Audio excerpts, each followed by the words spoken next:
Hey creative friends, it's Joanne here, obviously.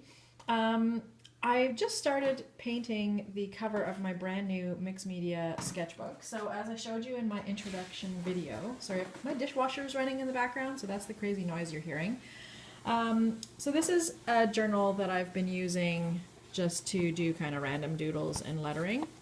I'll flip through that so you can kind of see some stuff.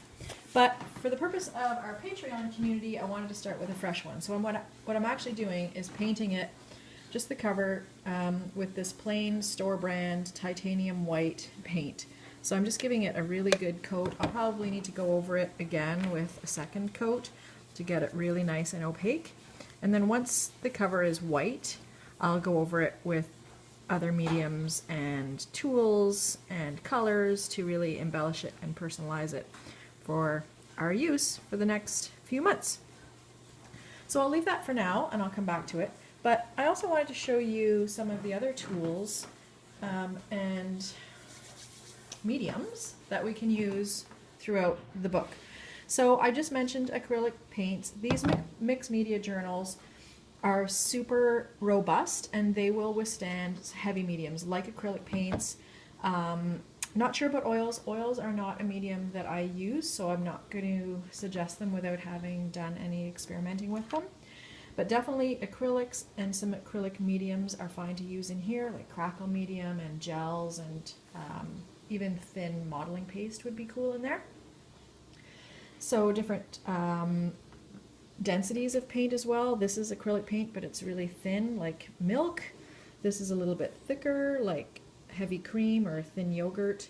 And then of course the typical globby paint. So I'll be using those throughout my pages. I also love, it's probably my favorite medium, watercolor, and my favorite watercolors to use are these liquid Ecoline watercolors. They're super concentrated watercolors that I use to mix the colors that I actually want in this palette, and then I just need to add water to the colors that I need, and they're ready to go.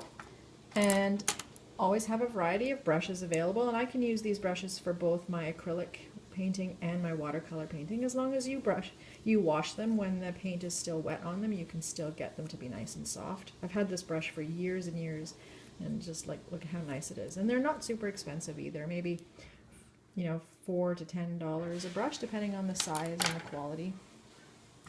If you're nervous to use paints, you can start out just by using different markers. Of course, you know, markers, there are infinite types and styles and colors and sizes of markers. Some of these are brush markers, so they have a slight brush tip on the end. And these smaller ones are just your basic fine tip felt marker available at the dollar store.